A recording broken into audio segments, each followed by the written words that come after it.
Vibes are at an all-time high for the Phoenix Suns in the summer. Everybody's excited about the future, so let's talk about all the depressing what-ifs and how we got here in the first place.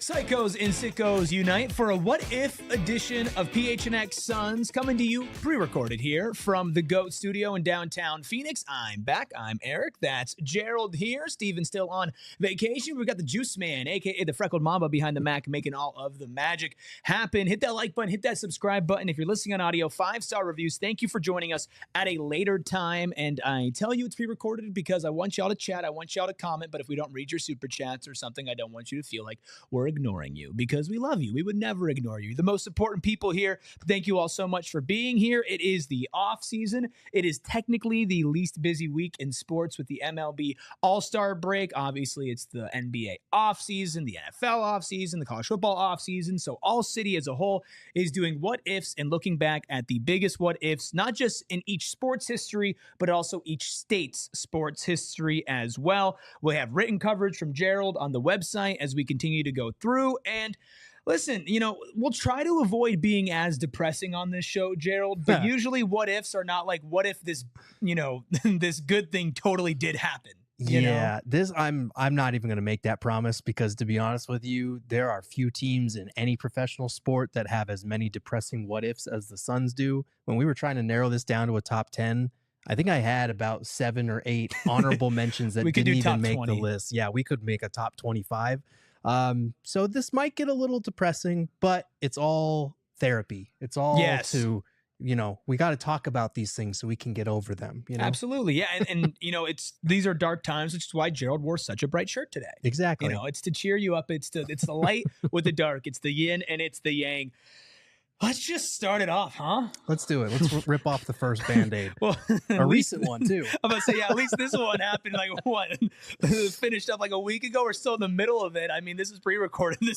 A Bradley Beal buyout might happen before this gets released. But what if the Suns never traded for Kevin Durant and Bradley Beal coming in at number 10? It's bad when this is number 10. Yeah. Suns were only 4 games above 500 when they traded for KD. Would have banked on Suns starting 5 getting healthy. That, of course, is that young core that everybody is always talking about missing and giving up McHale and Cam and even Jay Crowder, who was away from the team at the time. And listen, Gerald, you make the trade for KD 10 times out of 10. It's the moves afterwards, and lumping in Bradley Beal there, I think, makes this obviously not just one of the biggest what ifs in Suns history, but one of the biggest what ifs in the NBA history. Yeah, absolutely. I mean, it's tough because I think there's this misconception that Matt Ishbia and the Suns blew up this championship contender, this team that had just been to the finals in 2021, that was a 64-win team the year before.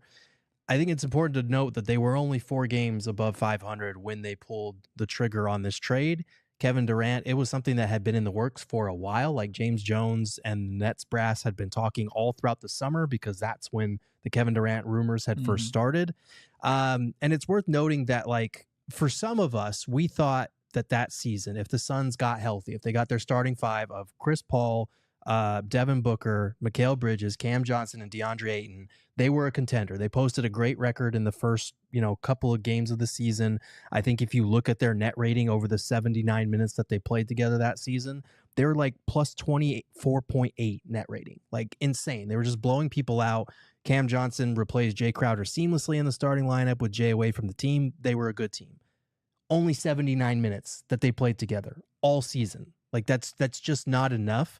And I think people were looking ahead to like, Chris Paul is not going to be Chris Paul for forever. Like, we're already seeing some regression. Cam Johnson can't stay healthy, and he's going to be a restricted free agent this summer because we didn't give him a contract. And I'm truthfully not sure the Suns would have given him one. So I think you still make that trade. I think we can obviously say now that it didn't work out, but a lot of that is with the gift of hindsight, to be honest with you. And I think it was the right move. It's what came after with Bradley Beal and everything else. I mean, Bradley Beal for me is the bigger what if, right? Because we saw in the playoffs, Devin Booker and Kevin Durant just, go God mode. Yeah. Right. And it worked. Right. And it worked with not a lot around them. Terrence as well. Ross, Landry Shamet, Torrey Craig, like it Jock was Landale. Love you, but Jock. it worked. It did. Right. And I am of the camp of you make that trade a bunch of times. And now I understand that people with hindsight go, no. Right. You don't give up all of that. All the picks, right? Even McHale and Cam. And Jay Crowder you throw in there as well, who eventually was worth 5 second-round picks, right? So you gave up 10 second-round picks, basically 2 of your young core and your 5 first-round picks as well. It was a lot for Kevin Durant. But this was a Kevin Durant, and Steven and I went over it while you were gone, Gerald, that was playing at an MVP level, right? In the season before he got injured, literally playing as a top 5, if not top 3 player in the NBA at the time. And he wanted to come here and he wanted to play with Devin Booker. It's then making that move to go for Bradley Beal. And then I think maybe a bigger what if is what if the CBA didn't screw him over, right? And put them in this situation. But it's giving up Chris Paul and Landry Shamet and all the pick swaps and all the second round picks and everything under the sun that you could give up for Bradley Beal, which at the time I was even excited for, even with, the overlap. Like, it wasn't going for KD. It was going all in to the degree that Matt Ishbia only knew how at the time, which is all in on all in. And here we are, and you have heard us talk about it plenty as to where that brings us. So I say let's not dwell too much on this one because we don't even know how this one fully plays out based off of how they recover from it. That's true. It depends on how these rookies pan out that they got from the Kevin Durant trade, having to move on from that era.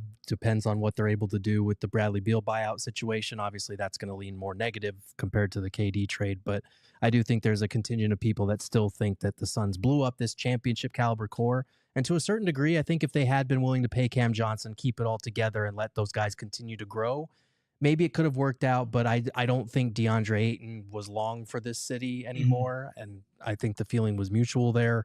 I think Cam was probably going to leave. They weren't going to pay him because of his injury history, and I think it was on the verge of falling apart. So if you make a trade for a top 3 player in the NBA at that time, top 10 player of all time, it's hard to get too upset about that. We'll keep it moving on our top 10 from what if the Suns never traded for Kevin Durant and Bradley Beal to what if the Suns hadn't gotten COVID in 2022? It's just, man, this sucks, dude. Because here's the thing. That team was so good. They were up on Dallas. I remember at the time I was working in local radio, and the poll that we put out there was, will the Suns sweep in Dallas? Will it go to 5 games? And of course, it goes to 7. And then, not through confirmed reporting, but it is the only thing that makes sense. And you hear rumors and stuff of people going out there and saying that team got COVID. And, that team was so good, Gerald. So good. It's the only thing that would make sense for them to get punked on their home court like that in that series. That, I feel like people have honestly kind of put that team out of their mind because everyone points to 2021. Oh, we were so close. We were so close. That was the team that should have won it all. We were not expecting 2021. Everything that they gave us was kind of like a pleasant surprise. It was a bonus. That 2021-22 team was the best team in the NBA by a mile. That should have been the year that the Suns championship drought was finally ended. That was against a Mavs team that they had dominated for the last 2 to 3 years straight.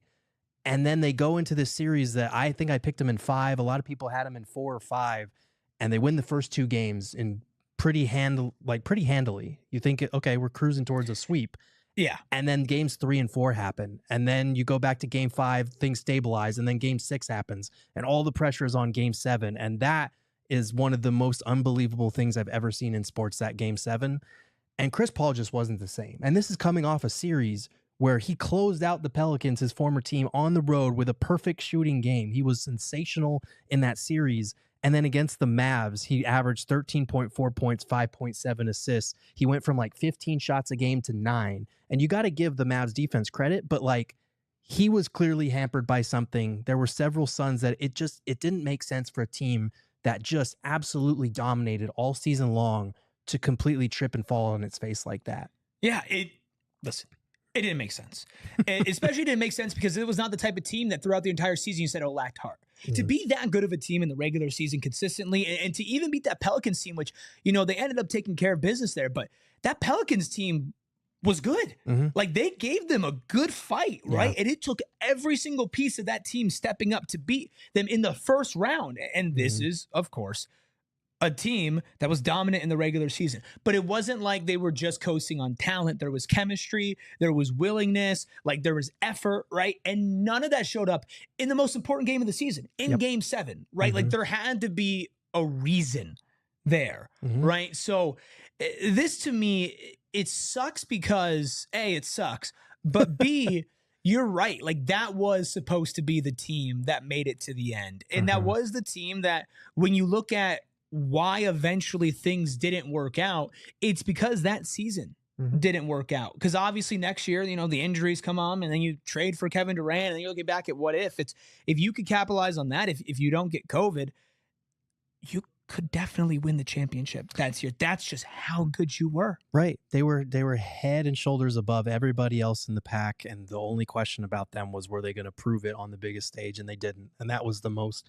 disappointing thing, is like the Warriors were kind of the other team that you looked at in the West that year, but the Suns could have easily beaten them if they had just played the style of basketball they played all season long. Maybe they wouldn't have, because based on what we saw against the Pelicans and the Mavs, even if they had gotten to that stage and won Game 7, maybe the Warriors beat them.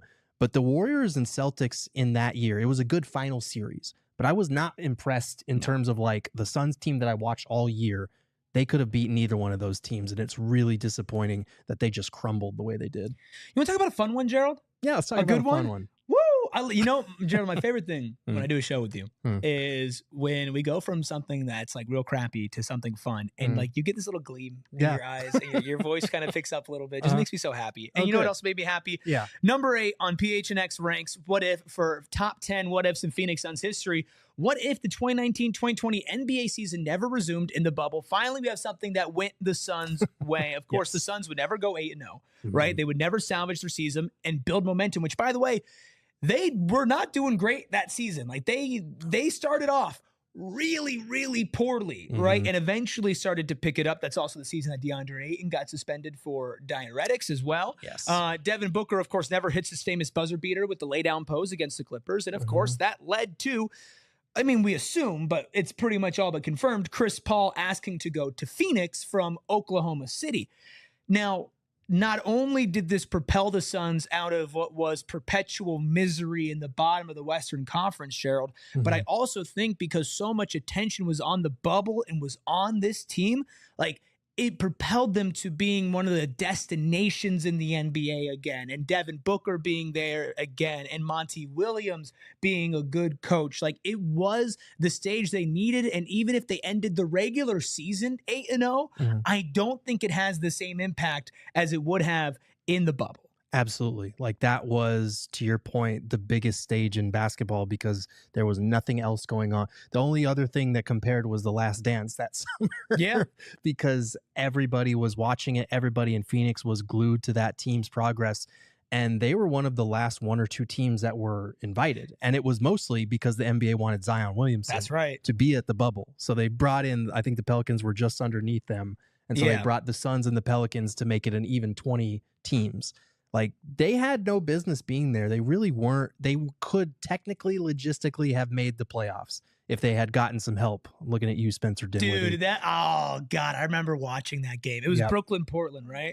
Oh no, sorry, Karis LeVert. Yeah, Karis LeVert, Brooklyn, Portland. Gross. Yep, just needed Karis LeVert to hit that bucket. But gross. Yeah, so they did have a technical chance of making it, but realistically, they had to go 8-0, and they did that, and they still didn't make it. So they were kind of a throw-in into this whole situation. But all of the guys talked about how huge that bubble experience was from a bonding standpoint, from obviously winning 8 games, from that Monty Williams post-game speech after they did go 8-0. It felt like something special was building here in the Valley, and then you get the chance to reunite Chris Paul and Monty Williams. Like Chris Paul saw what Devin Booker and company were doing in Phoenix and wanted to be a part of it. The whole trajectory of this team, it was already positive, but without Chris Paul, without the bubble, without Booker's infamous laying down on the floor pose, this Suns era might never have happened at all. So this is actually a happy what if in terms of thank God that this thing actually did happen, because we might never have seen what Devin Booker looked like next to a superstar. It might have taken longer for him to attract some type of superstar talent to the Valley. So thank God for that. And thank God for all of us, because I got to tell you, that year was dark enough as it was. And that Clippers buzzer beater, that Suns 8-0 run was one of the few lights at the end of the tunnel. I mean, it was the first time as a Suns fan in a really long time that you felt this like legitimate joy. Yeah. Right. And it came because the team had no expectations. And now it's funny that we sit here with this team and it's like, okay, well, expectations are low. Like, just go out there and be fun. And by the end of the regular season, they were more fun, but they were really bad to start the season. Like they were not good to start that season, but you saw the progression, and then you had like a mini off season as well. And I think that really helped build like the confidence in these young guys to continue to take that step. And honestly, just focus on basketball when you get there. Like real hoopers thrived in the bubble, even though the championship doesn't count. That is true. Shout out TJ Warren. but real hoopers did thrive in the bubble.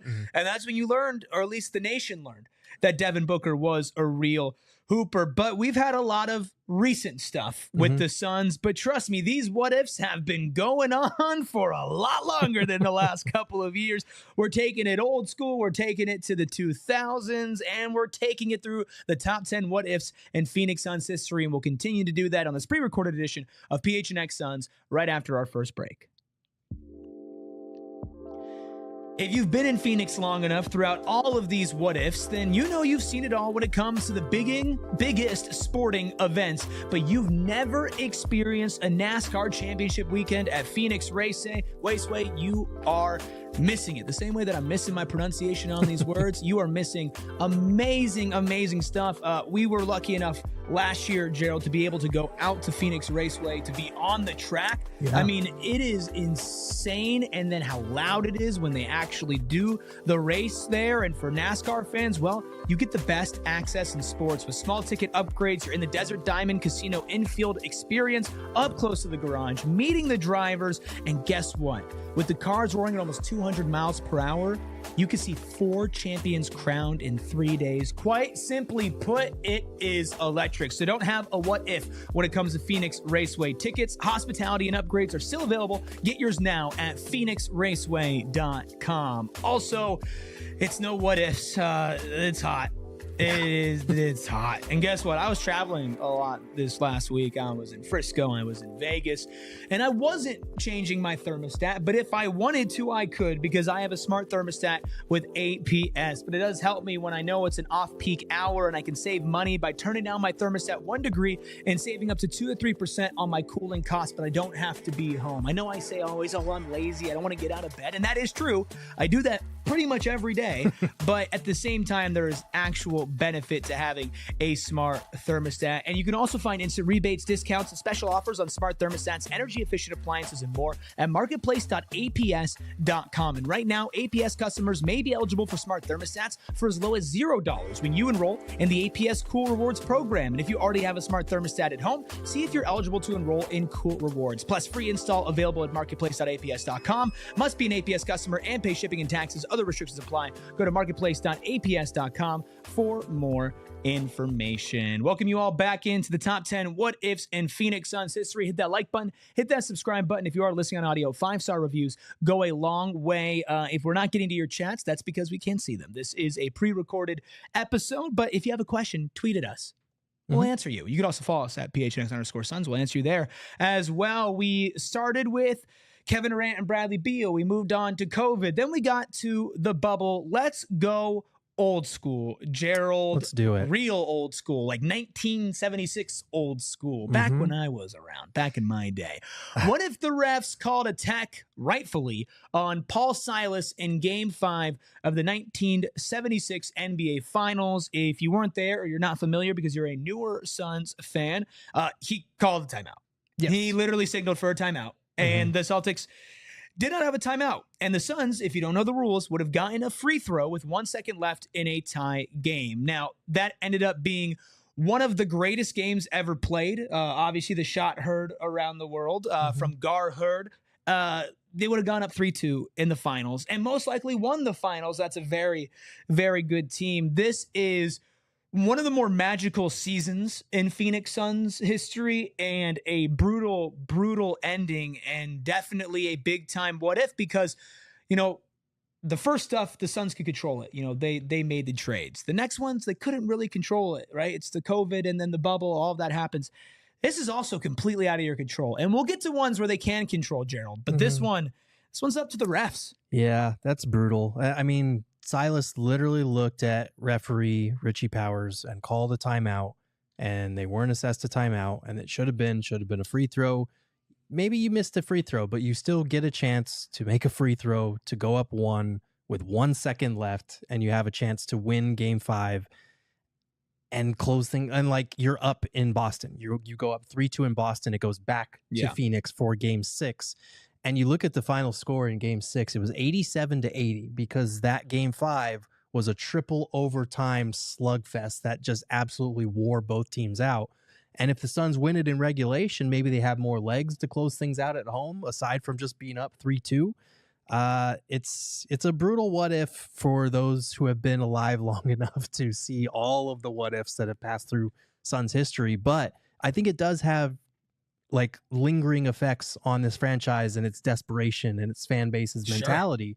Because even if it was back in the 70s before most of these newer fans were born, at least they could say, well, we've at least our franchise has won a championship. Yeah. I grew up listening to these stories or being immersed in the lore of the 1976 finals team that beat the mighty Boston Celtics, instead of we've been here for almost 60 years and don't have a single title to our name. It's just, it hits different. I mean, that's how you talk about franchises, right? There are the franchises who have, and there are the franchises that haven't. And the ones that haven't, the fans are always more desperate. And then everything else beyond that, even if you weren't around for the championship. I mean, listen, Celtics fans have not been around for all of their championships, yet they boast them proudly, right? Lakers fans have not been around for all of their championships, yet they boast them proudly. Even current Chicago Bulls fans that weren't around in the 90s still can cling on to the fact that they had the most dominant run by an NBA team in a decade that you've ever seen, right? Yeah. Maybe besides Bill Russell's Celtics. So you have that, and that changes your overall organization. Now, does that mean more success? I mean, look at the Bulls right now.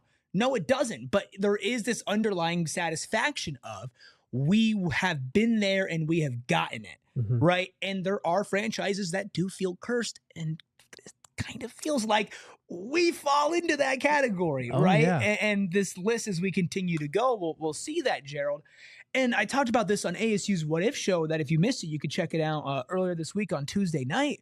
But like, what people also don't understand is that like the Suns have always been good. Like, they've had like a top 5 winning percentage in NBA history. And if they were able to get that championship, who knows how they would have been viewed by potential free agents, right? By potential draft pick, like by maybe their front office thinks differently going forward, right? Like that could set off a domino of effects that has an impact in the 80s, in the 90s, in the 2000s, the 2010s, the 2020s. Like, you never know what success back then could have meant for some of these failures that you saw later on in the franchise. Yeah, it's the pinnacle of that sentiment that this fan base has, that like, I'm tired of being on the wrong side of history. This is a great example of that, because it's weird that people don't look at the Suns as by far the most depressing NBA situation in the league, not because of where they are now, but because of how long it's been. They are the longest tenured franchise to not have a championship to their name. And they could have knocked this off in 1976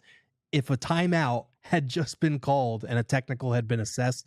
It's brutal. It's another example of, like you said, the haves and the have-nots. And it's part of the reason why we should be viewed as the most depressing NBA situation, because there's no one that's like, people point to the Timberwolves or people point to all these other teams that have never had success or have never reached those heights. Like, talk about almost 60 years as a franchise, only 3 finals appearances. You're 0-3 in all of those. You've never won a title. Longest tenured NBA franchise to never win it all, despite, like you said, being one of the 5 most successful teams from a win-loss perspective. The numbers just don't add up. It's super depressing. And Richie Powers, you really screwed us on that one. Yeah, we're going to get to some more Brutals finals in a second, but what about a Western Conference Finals? First, going to number 6 in the Phoenix Suns top 10 what-ifs in history. What if Jason Richardson boxed out Ron Artest in the 2010 Western Conference Finals? One of the greatest comebacks before the end in NBA history, coming back from down 18 in Game 6 of the Western Conference Finals. Tied it up with 3.5 seconds left. Game would have gone to OT with a chance to go up 3-2 in the series. Suns could have knocked off LA, beaten Boston in the finals. Obviously, there's more that has to happen after this with all the what-ifs, but if you could cap off an 18-point comeback and knock them off in OT, Gerald, that's one of those wins that you're like, okay, that is how you win a series. That's how you win a championship. Yeah, I mean, that's brutal. It was Game 5 on the road. They were down 8. It's not like it was like an 18-point first half deficit. They were down 18 with like 3 or 4 minutes left in the third. And Jason Richardson, it's hard to be too mad at him because he hit the three that tied it up with 3.5 seconds left. And you're like, oh man, the Suns are in this thing. Like they're going to find a way to steal this game. They had all the momentum. And then Kobe just shoots this horrible shot, this terrible, completely off target shot, well short of the rim.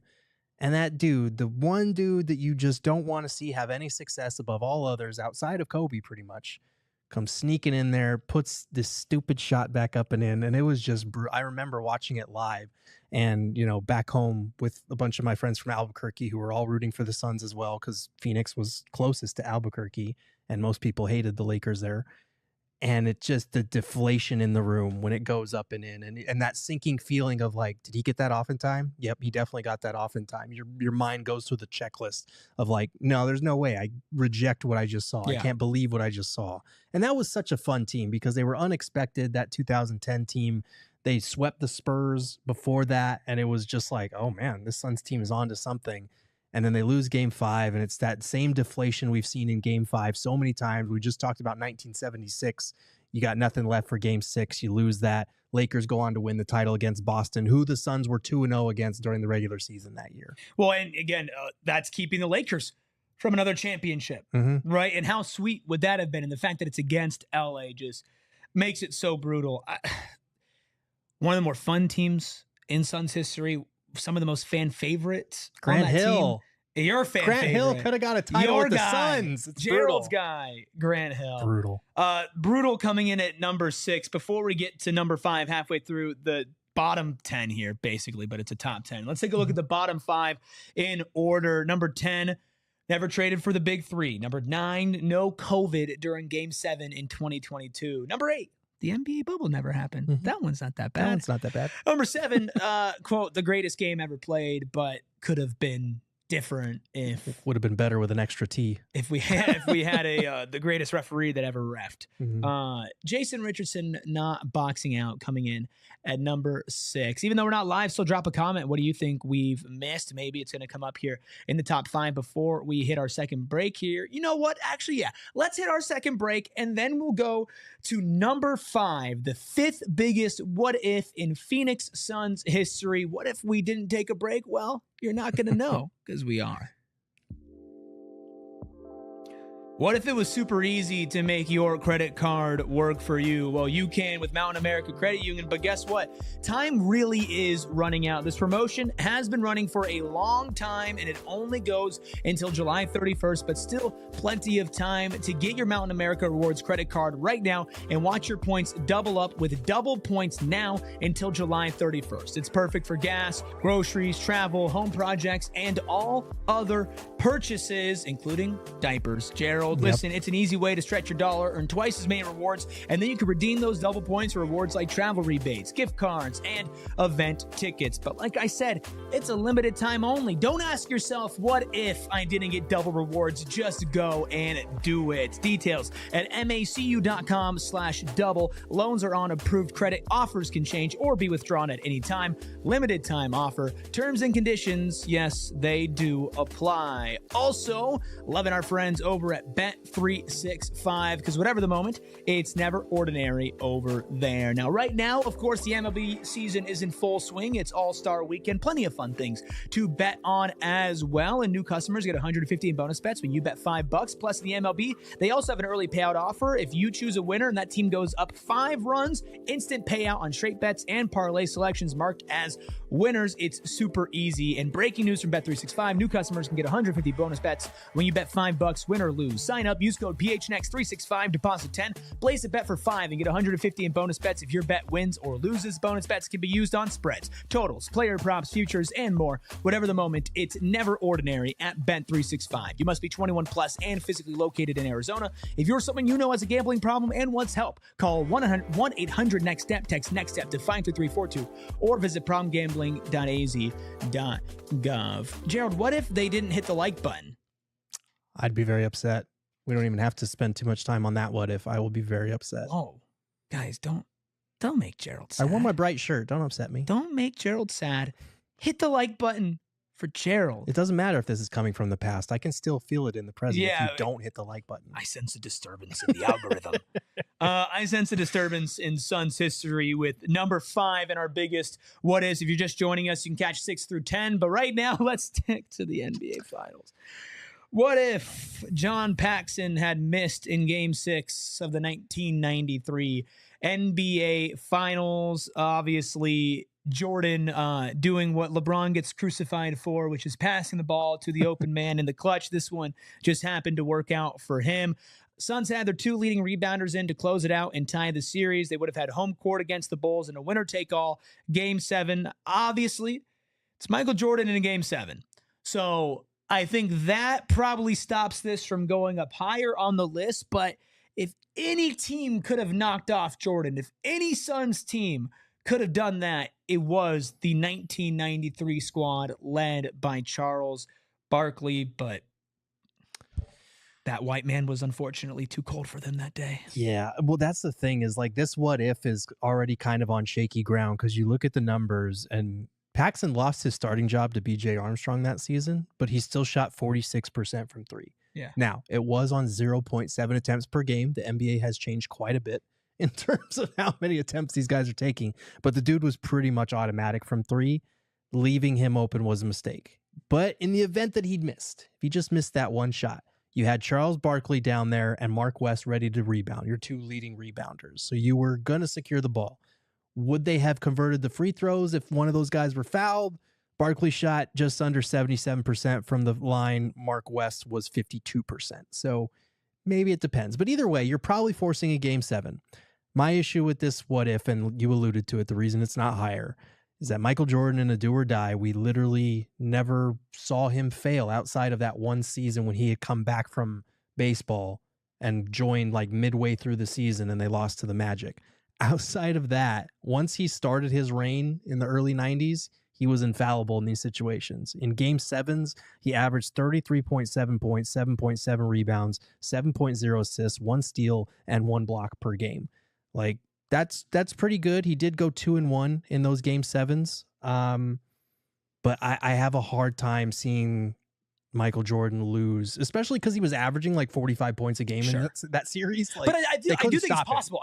What I don't want to do is just assume that it couldn't have happened because this is a team that had beaten them multiple times already. It's not like they were getting swept at the moment, right? Charles Barkley was playing at the peak of his powers as well and was absolutely dominant. Who knows what he does in a Game 7, right? I mean, home court, Game 7, Charles Barkley there, a team that, a connected team is a dangerous team. That was a connected team, right? And it goes beyond Barkley as well. I mean, obviously, with hindsight and everything that Jordan even did after those 1993 finals and going on for the rest of the 90s, you usually don't bet against Michael Jordan, but he wasn't infallible. And I know that people treat him like a basketball deity, and I totally get it. I totally understand. He, to me, and people might get upset, he's the second greatest player of all time. To me, I personally think LeBron's the greatest, but if you think Michael Jordan's the greatest, I'm not going to argue with you because I think he's the, like, those are the only 2 guys, and maybe somebody we could talk about later in the show that have an argument to be the greatest players of all time. So at the end of the day, you are probably putting your money on that. But the greatest players of all time, they also lost. And I do think that while it would probably be higher if it wasn't against Jordan. The fact that this is still number 5 goes to show that there was serious, like you mentioned, like what happens after this? Like what happens to the NBA? Yeah. Right. Not just the Suns. Right. What happens if Jordan loses? Then what are these GOAT debates like now? Because they talk about, undefeated in the finals, right? Or Michael Jordan game 7 clutch gene or whatever it is. If Barkley and company won this game, won game 7, like obviously Jordan's still talked about, but like that changes a lot of NBA discourse. What happens to First Take? How can they do Jordan versus LeBron if he has a loss on it? Like, there are dominoes from this if the Suns are able to pull it off. This is the biggest what if in NBA history. Well, the ripple effects are interesting because I do think part of the reason that Jordan retired after that season was because he felt like he had accomplished enough. He was tired from the three-peat. If he loses that series, does that spark that insane competitive drive that he has? Does he retire from basketball at all? Like obviously the death of his father played a role in that. A lot of people think that the whole gambling conspiracy theory played a role in that. But whatever it was, I think the biggest thing was that he felt he had achieved what he needed to achieve and wanted to do something else. If the Suns take that away from him and he's not a 3-time champion and he still has that hunger, do Hakeem's Rockets ever win in 94 and 95? Or do they just rip off multiple titles from there? It's a pretty fascinating trickle-down effect. For me personally, I think the GOAT wins in game 7, and there's not a lot you can do about that if you're the Suns, but it is fascinating to think about it, and I think the reason it's so high on our list is because of the trauma that's attached to that particular shot. Yeah. You got the ball out of Jordan's hands, and this other dude just buries you. Brutal. Yeah. Well, and I also think, like, if we're really unpacking these in these top 5, like, the reason why these are all top 5 is also because it doesn't just impact, this team. Like, let's talk about individual legacies here, right? I mean, what's the biggest joke with Charles Barkley? Yeah. He doesn't have a ring, right? How does that change how we even talk about the NBA, right? Like Jordan taking away rings from guys like Barkley in the 90s is part of the reason that we facilitated this conversation around guys like Carmelo Anthony, right? Around Dwight Howard, LeBron before he won a championship. Because you could point to these legends in the 90s who never got one and never got it done because of Michael Jordan. And you're talking to yourself and you're like, well, that kind of sparked this conversation. Now you're in the 2000s talking about who's the best players in the 90s. Oh, well, they don't have a championship, right? So even if you don't think Barkley would have won, I think you need to reserve space for the fact that they could have, right? That truly is we don't know. And I would not have him favored to do it, right? But at home ain't a bad punch and a kick, especially with the home court advantage that the Suns had that season and how like fervent this fan base was like around the team, as I know from firsthand experience, as many people are aware. It really is something that, like, when you look at individual legacies and careers of not just Barkley, but other players on that team, you look on the other side with the Bulls, like you mentioned, does Jordan retire? Is Jordan still this like God who's untouchable in the finals? And I mean, it's the same thing that if he retired, but if he played the Rockets those 2 years and he had lost to the Rockets both years instead of retiring, it's like, how does that change it as well? Like a loss in the finals would change how we talk about what many people believe to be the greatest player of all time. How some people do. I'll be honest with you, in terms of the GOAT debate, I lean Michael Jordan, but it's not because he went 6-0 in the finals. I think that helps with the whole legend infallibility thing of Michael Jordan. I don't think that's even top 3 reasons why I would put him as the GOAT. But that's for you, though. But right. But I think that's important to know because I think people, to your point, latch on to those parts of the conversation. And you're right. If this what if had gone differently, maybe the conversation would look a lot different. Maybe it'd be more informed and not so stupid. Well, that would be great. 100%. That would be great. And here's the thing. I don't, and you'll know why, I don't really fault people for getting to the finals and losing. Right. Like I'd rather it's an achievement. Right. And that's the thing with like LeBron. Right. And that's why, like, for me, like, and I'm not going to get in like the LeBron versus Jordan thing because, again, I think they're both the right answer, to be honest with you. And they both have different arguments for it for very different reasons, which does make it fun. Yeah. But like people are like, oh, well, LeBron kept on losing the finals. Like LeBron dragged teams to the finals that weren't supposed to be there. Now, were there some losses like that Mavs loss where he probably shouldn't have lost? Absolutely. Right. Just like Jordan probably shouldn't have lost to Shaq and the Magic. But of course, there's context and everything behind that as well. Yeah. So, it probably would be a more informed debate. And I'm not saying that takes Jordan out of the GOAT discussion. I don't say that takes him out of 1 or 2 in any people's mind, but I'm just saying, like, there is this sense of like he can't be touched, right? And I think that if that 6-0 thing, I think a lot of people do cling on to that. Not you, because They do. You Context. think about things a little bit more. But it certainly is a moment that you look back as a franchise and you got to ask yourself, what if? And let's stick with the finals, but a more recent one. This is the one for a 12-year-old like me, that stings more fervently than that 1993 one. Yeah. What if Devin Booker pulled up for the midi in the 2021 NBA Finals? Obviously, Devin Booker was cooking in that series, had 40 points on 17 of 32 shooting from the field, and had space to pull up over PJ Tucker. With a make instead of a turnaround and strip by Jrue Holiday, the Suns would have had a 1-point lead with about 18 seconds left over the Milwaukee Bucks, and one stop could have sent the series back to Milwaukee with Phoenix up 3-2 instead of down 3-2. Of course, Phoenix starting off that series up 2-0. Milwaukee comes back and ties it. This is a chance to completely shift momentum back in your direction, with Devin Booker playing the best basketball of his career on the biggest stage, the most complete team we've seen around him.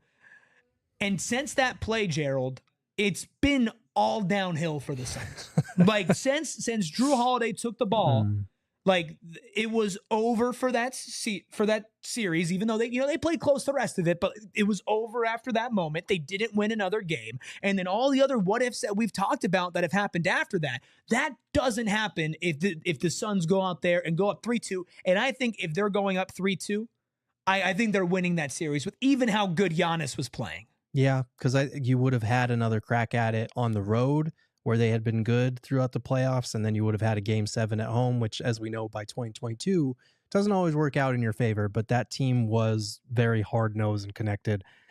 I think the Giannis block on DA in Game 4 was the moment where I was like, oh, man, we're not going to just breeze our way to this. Yep. But this was the moment where I was like, oh man, they might actually lose this series, and they're going to lose 100% agree, because it's brutal. I think Book thought that PJ Tucker was still attached to his hip, and so you saw him kind of pull up his dribble and hesitate, but he had the space to pull up from the midi, and he was already like in the paint, right outside the paint. He had 40 points at the time. Like that was going to be money. We knew it was money, but he dribbled too far into the paint. You saw Giannis kind of come over as a help defense, so he turned around, and that was when Jrue pounced. You get an and one going the other way with Giannis and Chris Paul, kind of that dirty foul that he had on Giannis there. And it was over at that point. And it was just the most deflating thing, because here was this guy that throughout the playoffs had been unbelievable, infallible, just leading the Suns like we hadn't seen someone in their first playoff series or their first postseason ever. And he just got ripped by a very good defensive play. It was so brutal. I think if he makes that shot, I think the Suns do get a stop. They maybe Giannis scores because they had no answer for him, but I think they get a stop. I think they close things out in Game 6 or Game 7, and I think they have a title. It's brutal how much of these series can come down to like one play here or there, and there were so many of them in that series. You want to talk about the Giannis block on DA, the Chris Paul turnover near the end of Game 4. There were so many of those moments. In the 6-minute stretch in Game 5, where the Suns were up like 18 or 19, Chris Paul goes into the game, and he's the only one on the floor when Devin Booker comes out, and suddenly Devin Booker comes back in, and it's a tie game. Mm-hmm. They lost all the momentum in that one. That was the series that I feel like, if you look at a lot of these most recent finals, that might be the one with the biggest shocking swing of momentum that you've had out there. Yeah. Right? Like, I mean, I remember when the Suns were up 2-0, and it's just like, oh my gosh. Mm-hmm. Like, this is the team of destiny. Devin Booker is the player of destiny. Yeah. Like, this is how it is supposed to be. This is how it is written. Devin Booker leads this team to a finals and leads them to a win. And think about how people are talking about Devin Booker right now. Mm-hmm. Think about the $150 million extension, right? Think about the failures with Kevin Durant, Bradley Beal. You don't have number 10 if number 4 happens, right? You don't have, I mean, like, obviously, the COVID stuff and the Mavs stuff, you don't really know, but it's like, you got to assume that like things are not exactly the same after they win the championship. Yeah. Right? And if Devin Booker goes on, wins a championship, then immediately hops on a plane, goes to Team USA, wins a gold medal, Devin Booker is in a lot different types of conversations around here. Yep. Like Devin Booker would be like right now, I think even if everything had played out the same afterwards, I think people would still universally agree that he's a top 10 player because he would have a championship to his name. Like this is something that if Devin Booker never makes it back to the promised land and brings the Suns a championship, this will be, whether it's fair or not, a legacy-defining turnover, a legacy-defining series loss for that individual player, let alone the Suns, who are still starving for a championship. And everything that's happened afterwards would sting a lot less severely if you could say, well, damn it, at least we had 21. And we did have 21 until we didn't. Yeah, that would be the biggest what-if of Devin Booker's career if they don't find a way to get it done. He still has time, but running short of that. And in terms of the emotional swing, like, you know Game of Thrones? I'm aware. You remember the Mountain versus the Viper? No, I didn't watch it, but I am aware of the swing from triumph to sheer and utter horror. Oh, don't spoil it. Was that play. That's what it was. Gerald, I'm just getting around to it. Yeah, I'm sure. I was going to start watching tomorrow. I'm sure you were. Man. Don't watch it as a Suns fan. You can only take enough heartbreak. Don't be a Suns fan is the story of from this characters show. That you like. Listen, Psychos and Sickos is the truest, and let's get the most sick. We'll look at the top 3 biggest what-ifs, and you probably know what they are, but we're going to go through them anyway, and we're going to do it right after our final break. What if you didn't have to go to a big box store to get good flooring? Well, it's actually not a what if, it's a you should. Go to Empire today, not just to get $350 off when you use code PHNX, but to actually make that money worth it. Listen, Empire today has flooring experts. I'm talking dedicated flooring professionals who focus on flooring every single day. They will have a free in-home estimate, or you can have the virtual floor visualizer to show you exactly what your flooring would look like in your home with your furniture, your walls, your decor, your vibe, right? And guess what? You don't have to wait after that. You can start installation as soon as the next day after getting an upfront, all-inclusive, clear price. And like I mentioned, $350 off. Schedule a free in-home estimate today because some things are just better off at home. And PHNX listeners can receive a $350 off discount when using promo code PHNX. That's right, 350 buckaroos when using discount code PHNX. Restrictions apply. Visit empiretoday.com/PHNX for full details. And if you want to be on a different floor, I'm talking a gaming floor, go to Gila River Resorts and Casinos. Listen, I just spent some time in Vegas, and guess what? I still would have rather been at Gila River Resorts and Casinos because the vibes, impeccable. The food, impeccable. The pool, impeccable. Everything is impeccable over at Gila River Resorts and Casinos. Whether you want to go to their sports book, whether you want to go to their state-of-the-art gaming floor, whether you want to find a nice meal, whether at the Prime Steakhouse or wherever you might go, because they have everything from upscale to approachable. Go for a staycation, go for a night out on the town, or really stretch your legs out. Go for a long time. Get away from the family, get away from whatever you need to get away from. The only rule is you do you at Gila River Resorts and Casinos. Visit PlayGila.com for more details. I'm still missing my stay from just about 2 months ago. Wow, time has flown at Wild Horse Pass. That's my personal favorite location. They have 4 different locations across the valley. All right, Gerald. Yep. I just realized they did not turn the AC on for us in here. They did not. So it is hot. And I'm hot going over these bottom 3 what-ifs in Phoenix Suns history. And we know what this one is. Let's just go to it. Some would argue this is 1. Some would argue this is 2. Well, how about they all suck? What if the Suns drafted Luka Doncic, of course, avoiding the biggest draft mistake in franchise history, drafting DeAndre Ayton number 1. Devin Booker and Luka Doncic could have been a lethal backcourt for a decade or more. And they still could have signed Clint Capella as a free agent in 2018. They still could have drafted both Mikal Bridges and Cam Johnson. Hell, they still could have drafted Shai Gilgeous-Alexander as well. That's also a pretty big what if, as Ryan McDonough has said that he was fighting for Shai Gilgeous-Alexander to be drafted at the back end of the lottery. But Gerald, you were Team Luka. Yep. I was Team DA. I don't say this often. I was wrong.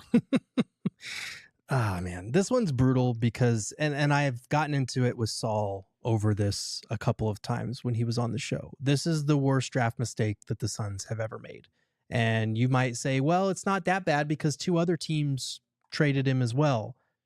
their stupidity does not let the Suns off the hook, especially since they had the first opportunity to take the guy who had the highest floor and the highest ceiling in the draft that year. And this is not to disparage DA as a draft prospect, because he was intriguing. He absolutely was. He was number 2 on my draft board. But for the people that watched the highlights of Luka, for the people that did their homework, the people that were reporting on him overseas, it was very clear that he was doing better things, more translatable things to the NBA against better competition. While DA was getting played off the floor by small ball lineups against Buffalo in the NCAA tournament, Luka Doncic was winning MVPs in the EuroLeague against grown men as a teenager. Like, there are levels to this, and it is baffling that people didn't recognize that at the time just because he was a foreign prospect. I do think if the Suns had never drafted Dragan Bender, that little hint of xenophobia that was attached wouldn't have been a thing. The fear of all these European prospects, some of them are kind of soft when you look around the league, and some of the greatest players that had come through the NBA at the time and have continued to come through since came from overseas. It's discouraging. And there's this idea that, oh, Devin Booker and Luka Doncic wouldn't have worked together, or, oh, Devin Booker wouldn't have become Book if Luka had been there. That's an insult to Book's work ethic and talent level, to be honest with you. Like, we have been clamoring for Devin Booker to have a point guard for the last couple of years. Luka Doncic could have been that point guard. He could have had him off the ball. For all you people that want Devin Booker off the ball, Luka Doncic could have been that, and they could have been together throughout their entire youth. Like, that is just a brutal what if for me. And I wrote about this over at gophnx.com earlier in the week. But for those people that were saying, well, we never had a franchise center, they would have still needed a center. Clint Capella was a restricted free agent, and the Houston Rockets did not want to pay up for him. It took them a full month for them to give him a contract that was well below his market value. If the Suns had made an offer for him, I think Houston would have balked and would have let him walk. And then you could have drafted Mikal Bridges number 10. You could have drafted Cam Johnson the next year, because even if your draft pick had been lower, he was still available at number 11 where they traded down to get him. So you could have had a starting lineup of Devin Booker, Luka Doncic, Cam Johnson, Mikal Bridges, and and Clint Capella, all age 24 and younger. And Clint Capella was a beast in his prime for the next couple of years. And you could have had that for the long haul, and you could have rounded out your bench because the Dario Saric trade still would have worked. The Aaron Baines trade still would have worked. You would have had Javon Carter still, Frank Kaminsky. Like, you could have rounded out your bench.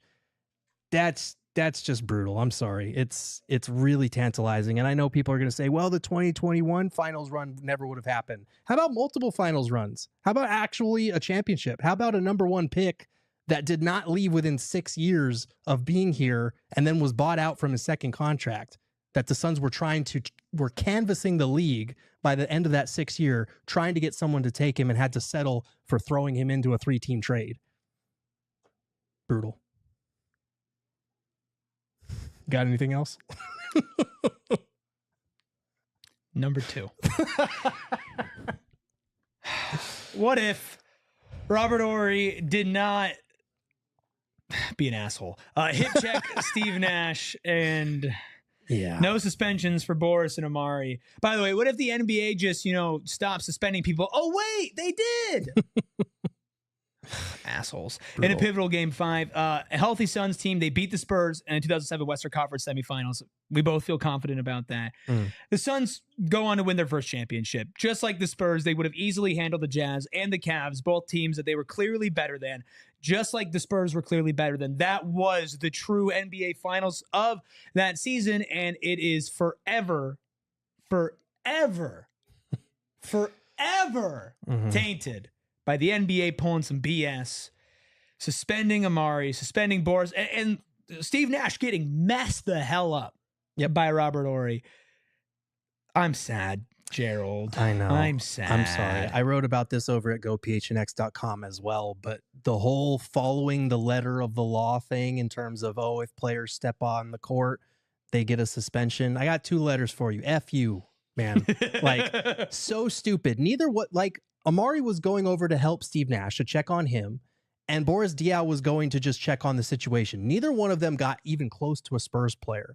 So that whole letter of the law thing, going back to the early 90s, ironically, this happened in the 90s. There was a fight between the Suns and the Knicks that escalated, and the NBA started implementing stricter rules because of it. So ironically, the Charles Barkley era Suns, that fight also played a role in Steve Nash's era Suns never winning a title because of that crossover there.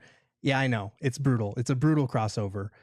But like, they would have won. Like, it was a do or die game 5. And I think to this day, 76% of teams that win a game 5 when the series is tied 2-2 go on to win the whole series. So, of course, if you don't have Amari and Boris for game 5, like, the Spurs are going to be fine without Robert Horry. They lost that exchange brutally. And so you lose game 5, you lose the series. Spurs go on to beat the Jazz, 4-1, and then the Cavs 4-0. That was the year for the Suns. I've said this a couple of times, but that was the year for the Suns if they'd have just found a way to win that series and Robert Horry hadn't committed the most unnecessary foul in the closing minutes of a game they were going to lose anyway. Just absolutely brutal. I'm sorry I broke your brain with that one, but in researching it, it was pretty clear that Suns fight that they had played a direct role in that rule and the way it was implemented, because there was a wave of violence in the NBA in the 90s, and they cut down on it. So can we just like talk about Come On Malawatch or something? We can talk about another big man with his name starts with K.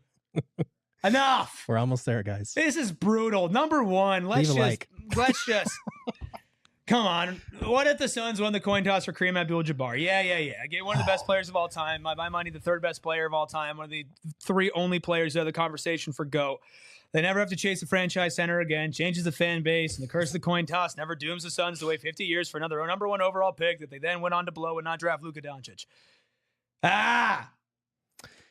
Bro, what are we doing? I don't know. This is making me so angry. We're doing our assignment. I know. Off-season content. We're very sorry. This is breaking me.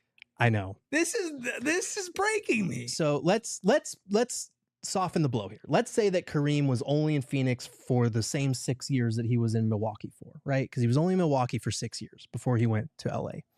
In his 6 years with the Bucks, this is his resume. You know this isn't going to soften the blow, it's right? Not. It's like one of the greatest 6-year stretches by a player in NBA history. It would have been the best Sun of all time. 1 NBA championship, 1 Finals MVP, 6 All-Stars, 5 All-NBA, 4 All-Defensive teams, Rookie of the Year, 2-time leader in scoring, 1-time leader in blocks for the league. He would have been the greatest Sun of all time just by those 6 years alone. But part of the reason he left Milwaukee was because they couldn't build a repetitive winning team around him. The Suns were a pretty good team. They went to the 76 finals. At the end of those 6 years, they could have surrounded him with enough talent to maybe keep him happy in Phoenix. Maybe the Lakers dynasty doesn't happen at all. Maybe with Kareem never going to the Lakers, never joining up with Magic Showtime Lakers, never being, that guy that won multiple times. I think he won 5 championships with LA. Maybe the Suns are the Lakers. Maybe the Suns. Shut up! Shut up! Maybe the Suns. Maybe they have that prestigious multiple titles with a guy who is at worst a top 5 player of all time, who was the league's leading scorer all time until LeBron a couple of years ago. Like, that is brutal. And that's just the 6 years in Milwaukee. If you stretched out over Phoenix, if he spent his entire career, or the majority of it in Phoenix, he was a singular talent that was good enough to win you titles. But even if it was just a 6, there were only 17 teams in the league at that time. Kareem was good enough to drag you to one, just like he dragged Milwaukee to a championship. And he did that in his 2nd season in Milwaukee. So he could have easily dragged Phoenix to at least 1. This is brutal because we talk a lot about you need talent to win a championship. You need luck. You need calculation, all these numbers, financial, salary cap stuff, percentages, shooting, all this stuff. Their title odds were literally 50-50. It was a literal coin flip. And they went with what the majority of Suns fans voted on in an Arizona Republic poll. They gave them the option to choose between it's your fault. Heads or tails. We are the drama because we chose heads when tails never fails, and it was tails. And they were on a 3-way call with Milwaukee and Phoenix, and you could hear the cheering coming from Milwaukee when the coin flip landed. That is brutal. And let me finish. Stop. There's more. Because it took exactly 50 years from the moment of the curse of that coin toss for the Suns to win the number 1 overall pick again, and they blew it. And then in the 2021 NBA Finals, when the Suns were about to go up 2-0 at home over the Milwaukee Bucks, Kareem Abdul-Jabbar tweets out that video And he says the following. Oh, God. He said, I've never been closer to strangling you. I'm sorry. Years ago, we left it up to fate to decide where I was going to play. This year, I'm taking matters into my own hand. He flipped the coin. He said, Bucks in 6. And guess what wound up happening in that series? He cursed us again, a second time, just because he could. You can follow the show. Let's look at let's head into overtime here real quick because, yeah, whatever. Nothing matters anymore. Go into overtime. Hit that like button. Hit that subscribe button. Check us out over at gophnx.com. This is big, though, Erik. I know you're deflated. This is huge. And people might not understand because it's so old. They don't understand this. But, like, that curse I get it. Is the foundation of everything. No, if this didn't happen, every other thing that we talked about on this list doesn't happen. Right.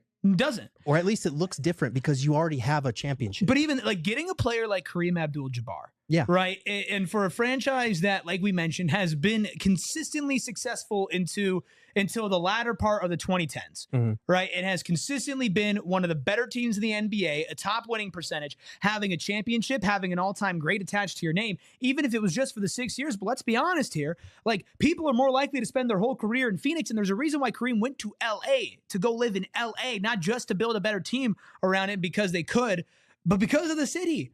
Right? Like, people like being in Phoenix. Like, I don't think it's a far stretch to say that Kareem Abdul-Jabbar would have at least spent more time in Phoenix. And by my money, he's the best center in NBA history. He was the second best player in NBA history until LeBron walked in and surpassed, in my opinion, both him and Jordan. But if somebody came up to me and said, I think Kareem Abdul-Jabbar is the best player in NBA history, I'm not going to get mad at them. Because I think he's one of the few people on this earth that have lived and breathed, that have an argument for the greatest basketball player ever. And you had a 50-50 shot. And you know what? It's not the fans' fault. Why the hell is the franchise letting the fans pick heads or tails? Could you imagine? Could you imagine if that happened today? Wash their hands of whatever happened next. Could you imagine that? No. Take accountability. Take responsibility. Pick it yourself. I don't want to rub things in, but I swear to God, Gerald, bro. I swear the AC is off. I know. It's really hot. Mad. He's already heated. But I think if you get Kareem, that whole idea of we've never had a franchise center, you don't draft DeAndre Ayton over Luka Doncic decades later. Yeah, bro. Right? Yeah. Uh-huh. Yeah. But if you want to feel better. Dude, you said that before and you made me feel worse. Yeah, this one's legitimate, though. Kind of. So months after this coin flip, the Suns actually participated in another coin flip because they lost the Kareem coin flip. And that coin flip got them Connie Hawkins. So don't you feel better now? I do like Connie Hawkins. Yes. Shout out to the Hawk. They wouldn't have been in that coin flip. I don't feel better about that at all, actually. I didn't think you would. I'm sorry. All right. Well, let's just like keep getting down, huh? Let's look at our bottom 5, aka top 5 what ifs in Phoenix Suns franchise history. Hit that like button if you want to scream and rip your hair out. Hit that 5-star review button if this made you sad. Number 5, Game 6 of the 1993 NBA Finals. Yep, that sucked. Oh, this also sucked. Number 4, if Devin Booker took the mid-range and the Suns could go on to win the 2021 NBA Finals. Oh, don't worry. It only gets worse from here. Number 3, the Suns draft Luka Doncic number 1 overall in 2018. I was in the building, by the way, for the Suns watch party when they drafted DA. I was so excited. You all were. Number 2, the Horry hit check never happened in the NBA. It wasn't dumb as hell and suspended 2 players for absolutely no reason, but apparently the reason also stems from the Phoenix Suns. And then number 1, the Suns win the Kareem Abdul-Jabbar coin flip, getting, at worst in my opinion, a top 3 player in NBA history, a franchise center that most likely drags them on to win a championship. What made you hate yourself the most? Drop the comments down below. Gerald, how are you feeling? I'm doing good. Do you want to hear some honorable mentions? Swear to God, dude.